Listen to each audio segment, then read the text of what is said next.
በሰሞኑ መነጋገሪያ የሆነው እሸቱ ዶንኪ ቲዩብ በሕግ ሊጠየቅ መሆኑ ተሰምቷል።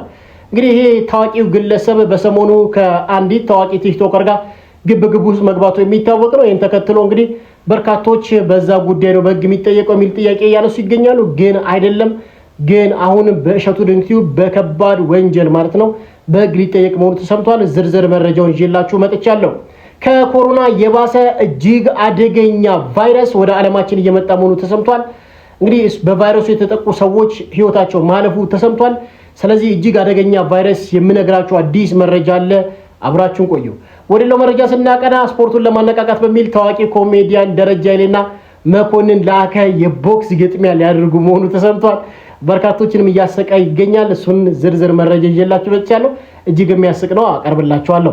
ውድ የተከበራችሁ ተመልካቾቻችን በሶሻል ሚዲያ ታላቅ ዝናን ያገኘችና በሀብቷና በስራዋ የምትታወቀው በረከት ገበሬዋ እጅግ በአደገኛ ወንጀል መያዟ በአደገኛ ወንጀል መጠርጠሯ ተሰምቷል። ይሄ ወንጀል ምንድነው? ዝርዝር መረጃውን ዛሬም ይዘንላችሁ መጥተናል። ውድ የተከበራችሁ ተመልካቾቻችን በስውሯ ማርያም ያለውን እጅግ ደስ የሚል ምስክርነት ይዤላችሁ መጥቻለሁ። እሱንም ሁላችሁም ቪዲዮን ከመጀመራችሁ በፊት ላይክ ማድረጋችሁ እንዳይረሳ። ቪዲዮአችንን ሰብስክራይብ ያደርጋችሁ ሰብስክራይብ አድርጉ። እስከ ፕሮግራማችን ፍጻሜ ድረስ አብሬያችሁ ቆይታ የማደርገው ሚኮ ነኝ። መልካም ቆይታ ይሆንላችሁ። እንደተለመደው ዛሬም ስውሯ ማርያም እያላችሁ ኮሜንቱን አጥለቅልቁት። ያለ ምክንያት አይደለም። ይሄን ቪዲዮ ይሄን ቲክቶክ አካውንት እያዩ በርካቶች ወደ ስውሯ ማርያም እየሄዱ ነው የሚገኙት። ኮሜንቱን ሲያዩት ቪዲዮን ይመለከታል። ቪዲዮን ሲመለከቱት ሁሉም ሰው ወደ ስውሯ ማርያም ይሄዳል ማለት ነው። ለበረከቱ ለመካፈል ስውሯ ማርያም እያላችሁ ኮሜንቱን አጥለቅልቁት። ዛሬ ደግሞ ማቀርብላችሁ አንድ በጫት በሲጋራ ሱስ የነበረ ወንድም ከዚህ እንዴት እንደዳነ ምስክርነት ሰጥቷል። አዳምጠነው እንምጣ። ለ18 ዓመታት የሲጋራና የጫት ሱስ ተጠቂ ነበርኩ። በራሴ ለማቆም ብዙ ጊዜ ሞክሬ አልተሳካልኝም።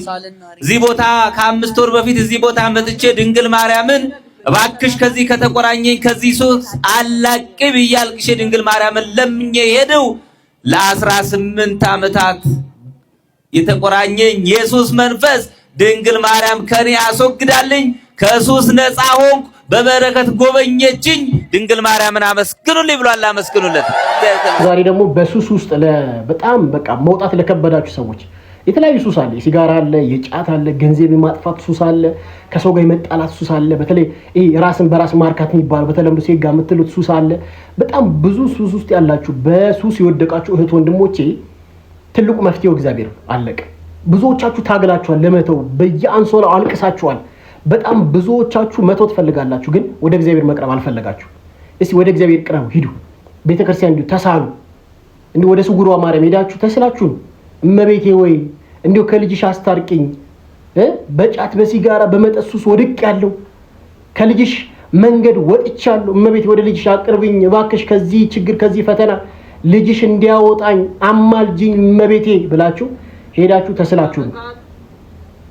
ከዚህ ወደ ሌላው ቪዲዮ አስቂኝ ቪዲዮ ነው የምንሸጋገረው። እንግዲህ ሰሞኑን ስፖርቱ በጣም ተነካክቷል። በተለይ ይሄ ኤምኤምኤ የምንለው ቦክስ የምንለው ስፖርት በጣም በሀገራችን እየተነቃቃ ነው የሚገኘው።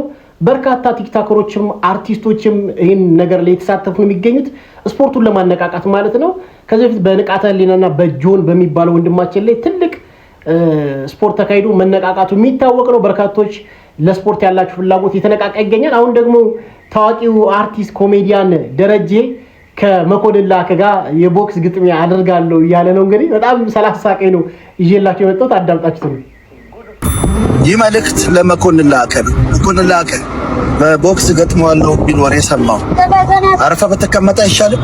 ቤተሰብን ብታስተዳድር አይሻልም? ስጭህ 6 ወር ትተኛለህ። እዚህ ላይ አስቀምጬህ እረሳሃለሁ ነው ያለ ቪዛ ዱባይ ምናምን ሄድ ፈልጋል። ለማንኛውም አርፈህ ተቀመጥ። ወዳደራለሁ ካልክ እንደምታዩት የስፖርት ውድድሩ በጣም ተፋፍሟል።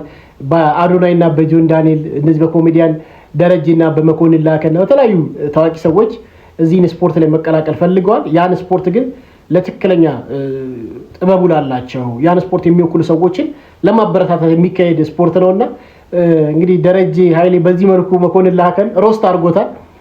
እንግዲህ ውድድሩ ይካሄዳል ተብሎ ይታወቃል። ምክንያቱም እንደዚህ አይነት ታዋቂ ሰዎች ስናመጣ ብዙ ሰዎች የማየት እድል ይኖራቸዋል፣ ስፖርቱ እንዲነቃቃ ያደርጋልና ደረጀ ኃይሌን በጣም የምወደው በጣም የምወደው ከሚያስቁኝ ኮሜዲያን መካከል አንደኛው ነው።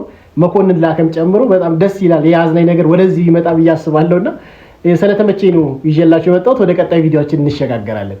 ወደ ሌላው እጅግ አስደንጋጭ መረጃ ነው የምንሸጋገረው። ይህ አስደንጋጭ መረጃ ደግሞ ከኮሮና እጅግ የባሰ እጅግ አደገኛ ቫይረስ ወደ ዓለማችን እየመጣ መሆኑ ተሰምቷል። እስቲ ይህ መረጃ አዳምጠን እንምጣ። በዚህ ሰዓት አስደንጋጭ የተባለ ዜና ተሰምቷል። በዓለማችን ላይ አዲስ አደገኛ የተባለ ቫይረስ ተከስቷል። ሰሞኑን እንግዲህ ባለቤትነቷ የኔዘርላንድ የሆነም በአትላንቲክ ውቅያኖስ ላይ ስትጓዝ የነበረች አንድ ሽርሽር መርከብ ላይ ተከስቶ የነበረውና 3 መርከቡ ላይ የነበሩ መንገደኞችን የገደለው ሃንታ ቫይረስ ለዓለም አዲስ ስጋት መሆኑ ተነግሯል። ታዲያም ከሞቱት 3 ሰዎች በተጨማሪ ሌሎች 3 ሰዎች ቫይረሱ እንደተገኘባቸው የተገለጸ ሲሆን የቫይረሱ ስጋት ከተከሰተበት አትላንቲክ ውቅያኖስ ውጪ በሌሎች ሀገራት ላይ እየተዛመተም ይገኛል። ታዲያ እስራኤል በዛሬው ዕለት በዚሁ ቫይረስ የተያዘ የመጀመሪያውን ኬዝም ይፋ አድርጋለች። እናም በጉዳዩ ላይ አዳዲስና ተጨማሪ መረጃዎችን የማደርሳችሁ ይሆናል። የፕላስ ምልክቷን እየነካችሁ ፎሎ ማድረግ ይከታተሉም። ተመልካቾቻችን እንደሰማችሁት ነው እጅግ አደገኛ ቫይረስ ዓለማችን መጥቷል ማለት ነው። በአትላንቲክ ኦሽን ላይ ነው እንግዲህ ቫይረስ የመጣው። እኔ በደንብ አድርጌ ልንገራችሁ፣ የዓለም ሕዝብ እንዲቀነስ ይፈልጋል። በቃ በጣም እውነት ልንገራችሁ፣ የዓለም ሕዝብ እንዲቀነስ ይፈልጋል። እንደ ትላልቅ ሀገራት የዓለም ሕዝብ ስለበዛ መቀነስ ይፈልጋሉና በየአመቱ በየ2 አመቱ በየ3 አመቱ አዳዲስ ቫይረስ እየፈጠሩ ወደ ህዝቡ ይረጫሉና አንደኛው ይሄ በጣም ትልቁ ታክቲኩ ይሄ ነው። በኮሮና ቫይረስ የጨረሰውን ህዝብ ታውቃላችሁ። አሁን ደግሞ ይሄኛው ቫይረስ አደገኛ ቫይረስ መጥቷል። በአጭሩ በመላው ዓለም ላይ ተስፋፍቶ በርካታ ሰዎችን ህይወት የሚያሳጣ ነው ተብሏል። በእስራኤልም አንድ በዚህ ቫይረስ የተጠቃሰው እንደተገኘ ተሰምቷል። ቤተሰቦቻችን እኔ እውነቱን በቃ እኔ በጣም የሚሰማኝ ነገር የዚህ ዓለም ህዝብ በቃ እንዲቀነስ ይፈልጋልና አውቆ የሚፈጠሩ ቫይረሶች ናቸውና እግዚአብሔር ከእንደዚህ አይነት ነገር ይሰውረን። እግዚአብሔር። ኮሜዲያን እሸቱ በህግ ሊጠየቅ መሆኑ ተሰምቷል። ቤተሰቦቻችን ሊጠየቅ የነበረው በባምቢ ጉዳይ ሳይሆን እጅግ በወሳኝና በትልቅ ጉዳይ ነው። እንግዲህ ሊጠየቅ ጫፍ ደርሶ ያለው በህግ ሊያስቀጣው የሚችል አንድ ተግባር ፈጽሟል። እሸቱ ዶንኪ ቲዩብ በምንድነው ሊያስጠይቀው የሚችለው በህግ የሚለው ነገር ከዚህ ዜና ታዳምጣላችሁ። አብራችሁን ቆዩ። ኮሜዲያን እሸቱ በህግ ሊጠየቅ እንደሆነ ተሰምቷል።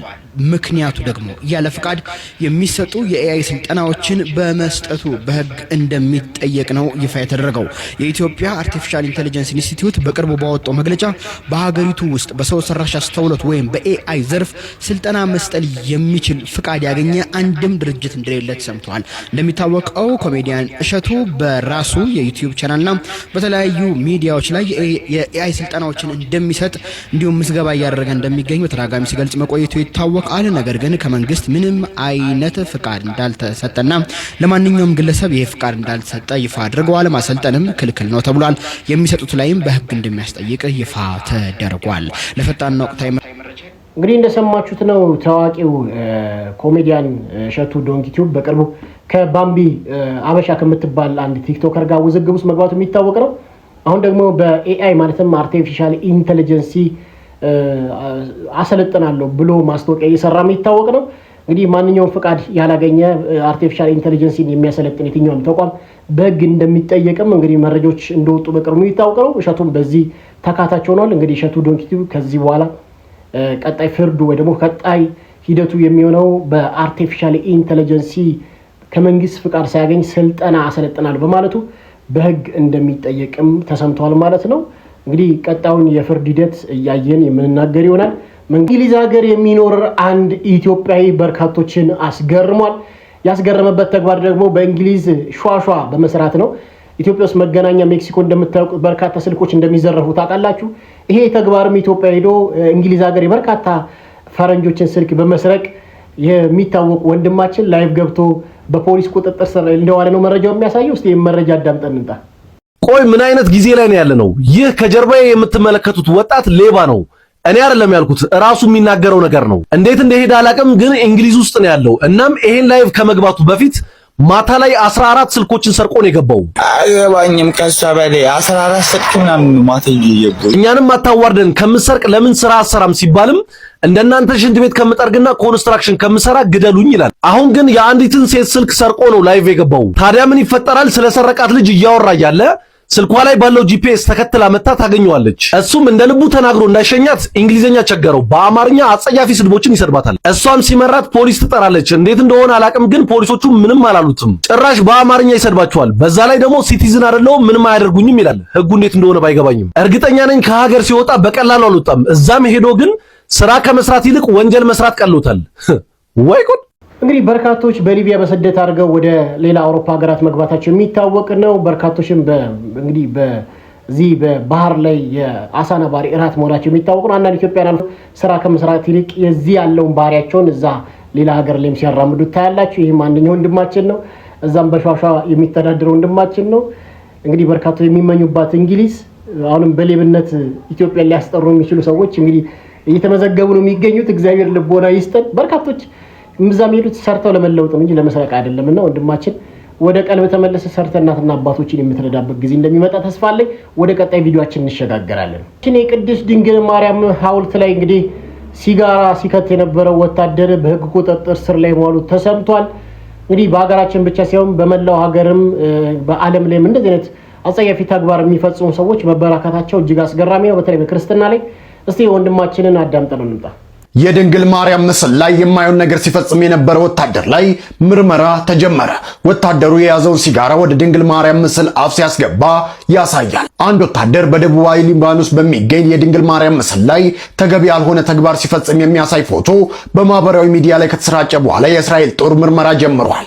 ዘ ታይምስ እንደዘገበው የእስራኤል ጦር ድርጊቱን በቁም ነገር ተመልክቶ ወታደሩ ላይ እርምጃ እንደሚወስድ ቃል ገብቷል። ፎቶ ረቡዕ ዕለት በማህበራዊ ሚዲያ ላይ ቢሰራጭም ከበርካታ ሳምንታት በፊት የክርስትና እምነት ተከታዮች በሚበዙበት ደበል መንደር ውስጥ በወታደሩ ድርጊቱ እንደተፈጸመ በቅድመ ምርመራ ሂደት መረጋገጡን የእስራኤል ጦር ገልጿል። ፎቶ የሚያሳየው ወታደሩ ራሱ ሲያጨስ የነበረውን ሲጋራ ወደ ሐውልቱ አፍ ሲያስገባ ያሳያል። የወታደሩ ቅጣት ምን መሆን አለበት? እስቲ ሀሳባችሁ። በመላው ዓለም የተከሰተው በሀገራችን ውስጥ እንደዚህ በታቦት በኤአይ ስዕል አድኖ በመስራት በርካታ እንደ ሲጋራ እንዲያጭሱ በማድረግ እንዲዘሉ እንዲዘፍኑ በማድረግ በጣም የማይሆን ተግባር የሚፈጽሙ ሰዎች በሀገራችን ሳይሆን በመላው ዓለም ላይም እንዳሉ የሚታወቅ ነው።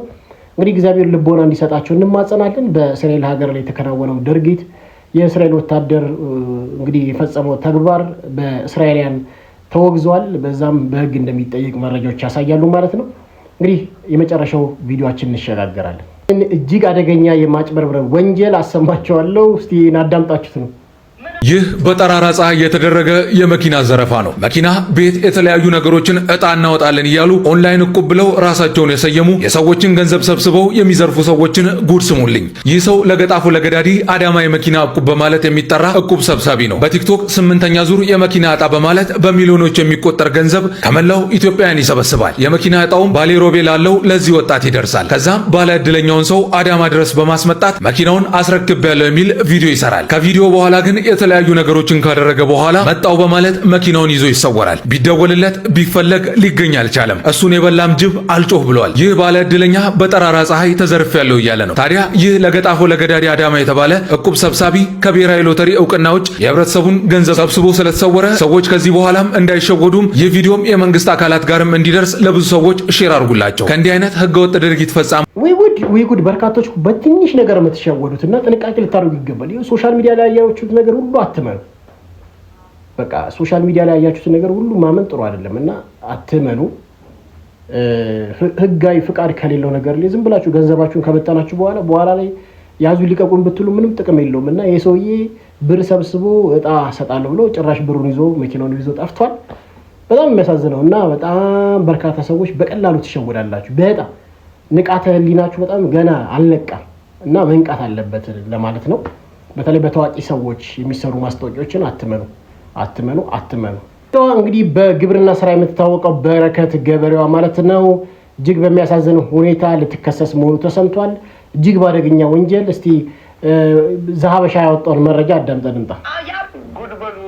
ጉድበሉ በማህበራዊ ሚዲያ ጻድቃን ሆና የምትታየው በረከት ገበሬዋም በነዳጅ ማጭበርበር ወንጀል ተጠርጥራ ተከሰሰችም። ከባድ ወንጀል ነው። 100,000 ሊትር ነዳጅ በህገ ወጥ መንገድ ምንም አይነት ዲፖ ሳይኖራት ወስዳ አየር ላይ የፖሸረችው በረከት ገበሬዋም አሁን ደግሞ 466,000 ሊትር ነጭ ናፍጣ ያለምንም ህጋዊ አግባብ እንድታገኝ አድርጓታል የተባሉ ባለስልጣናትም አብሯት ተከሰዋል። በረከት ገበሬዋ ከ100,000 ሊትር በላይ ነዳጅ ከጅቡቲ በቀጥታ ዲፖ አለኝ በሚል ወስዳ ለኢንቨስትመንት በሚል ማለት ነው ወስዳ ጋምቤላ ክልል ውስጥ በወጣችው ዲማ ከተማ ውስጥ በወጣችው ላይሰንስ ነዳጁን በቀጥታ በ100 ምናምን ብር የተገዛ ሂሳብ በ1200 ብር አካባቢ ለወርቅ አምራቾች ሸጣለች ተብላ ጠርጥራለች። ከዚህ በተጨማሪ ኢትዮጵያ ነዳጅና በጣም ያሳዝናል። እንግዲህ እንደተመለከታችሁት ነው በረከት ገበሬዋ በነዳጅ ማጭበርበር ወንጀል ከነ ግብረ አበሮቿ ልትያዝ መሆኑ ተሰምቷል። ያሳዝናል። ሰው እዚህ ነዳጅ ተወደደ እያለ ሰው እዚህ ተገትሮ አንቺ ወስደሽ ሄደሽ በግል መሸጥሽ በጣም ነው የሚያሳዝነው። ቀጣዩ መረጃ ደግሞ ያጣራ መተን ለእናንተ ምናጋራ ይሆናል። ውድ የተከበራችሁ ተመልካቾቻችን